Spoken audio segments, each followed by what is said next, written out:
ఒక్క రోజుకే కానీ 10 రోజులకే కానీ ఈ పిల్లలతో బయటికి వెళ్ళామంటే ముందు రోజు నుంచి ఉంటుంది చూడండి ప్రిపరేషను మామూలుగా ఉండదు. సో నేనైతే ఇంకా 2 డేస్ నుంచి టెన్షన్ ఎలా వెళ్ళాలి, ఎందుకంటే చిన్న బాబు కదా ఎప్పుడు ఏదో ఒకటి తింటూ ఉంటాడు మా మిన్నయ్య.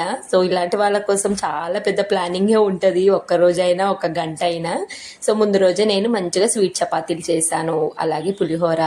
సో పాలు తాగడం బాగా ఇష్టం మా మిన్నుకైనా కన్నయ్యకైనా, అందుకే నేను ఫ్లాస్క్లో మిల్క్ పెట్టేసి చల్లని వాటరు, కొన్ని స్నాక్స్ పప్పులు అంటాడండి, అందుకోసం ఆ పప్పులు, కొన్ని బనానాస్ ఇవన్నీ తీసుకొని అయితే టెంపుల్కి వెళ్ళాము. మీరు ఎప్పుడైనా ఇన్ని కమల పువ్వులు చూసారా? నేనైతే ఫస్ట్ టైం అండి, ఎప్పుడు ఒకటో రెండో చూసేదాన్ని, దగ్గర నుండి ఇన్ని చాలా బాగా అనిపించింది. సో ఫుల్ వీడియో ఇక్కడ లింక్ ఇస్తాను. మా చిన్నోడికి అక్షరాభ్యాసం చేయించామండి. సో ఆ రోజు వసంత పంచమి రోజు చేయించాము సక్సెస్ఫుల్గా. మా చిన్నోడికి ఇంకో మైల్ స్టోన్ కూడా రీచ్ అయిపోయాడు. ఫుల్ వీడియో ఇక్కడ లింక్ పెడతాను, చూసేయండి. బాయ్.